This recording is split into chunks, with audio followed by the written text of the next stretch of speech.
Nous vous parlons souvent dans ce journal des progrès de la science et de ses applications concrètes.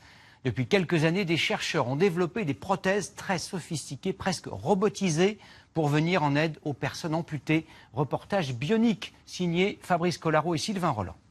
La technologie fait des progrès phénoménaux, que ce soit avec les yeux cybernétiques ou les membres artificiels. La promesse d'un avenir meilleur. Deus Ex. Dans ce jeu vidéo futuriste, des humains ont vu leur capacité physique augmenter en remplaçant certaines parties de leur corps par des prothèses bioniques. Le jeu pose la question des limites de la technologie, mais a aussi inspiré la réalité. La prothèse électronique du héros a en effet été spécialement fabriquée pour cet homme, amputé du bras suite à un accident. Pour le moment, ce bras en est encore à sa phase de test.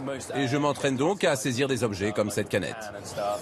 Des progrès considérables ont été effectués ces dernières années pour redonner de l'autonomie aux personnes amputées. Dans ce centre de recherche de l'armée, ces spécialistes testent aujourd'hui le dernier prototype mis au point par Proteor, le leader français dans ce domaine. L'objectif est de pouvoir marcher sur une surface plane de manière fluide et en toute sécurité, mais plus important, de pouvoir monter ou descendre une pente. La prothèse est donc une savante combinaison d'éléments mécaniques et électroniques. L'électronique permet de fluidifier le mouvement, de suivre le mouvement s'il est lent ou rapide, de pouvoir descendre par exemple des escaliers et aussi permet beaucoup plus de sécurité. Donc c'est vrai que c'est un gros avantage de pouvoir avoir accès à des prothèses électroniques de marche. On ne veut pas faire des super-héros, des super-robots du patient, c'est loin d'être la demande en tous les cas et d'être le cas actuellement, mais c'est surtout de ménager l'usure du reste du corps pour compenser les problèmes liés à l'amputation. Éric Dargent utilise donc une prothèse électronique au quotidien. Mais ce sportif accompli voulait aussi pouvoir remonter sur une planche de surf. Et il a donc mis au point avec Proteor une prothèse entièrement mécanique, unique en son genre.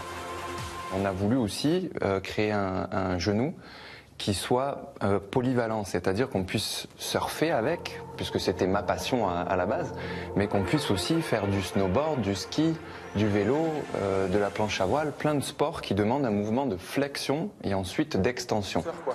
Des prothèses qui réparent le corps et qui aujourd'hui permettent par exemple à un athlète paralympique de s'entraîner pour atteindre des performances comparables à celles des valides. Mais du coup, jusqu'où faut-il poursuivre le développement technologique? Je pense que sur les prothèses, on a atteint un niveau qui est correct, qui est très bon, parce que comme je disais tout à l'heure, on pratique sans douleur, en se faisant plaisir, avec un niveau de performance qui est bon. Pourquoi aller plus loin? Dès l'instant que la déficience est palliée, qu'elle est faite sans douleur, pour moi, ça sert à rien en fait d'aller toujours plus loin. Et le jeu vidéo Deus Ex aborde clairement ce problème de société.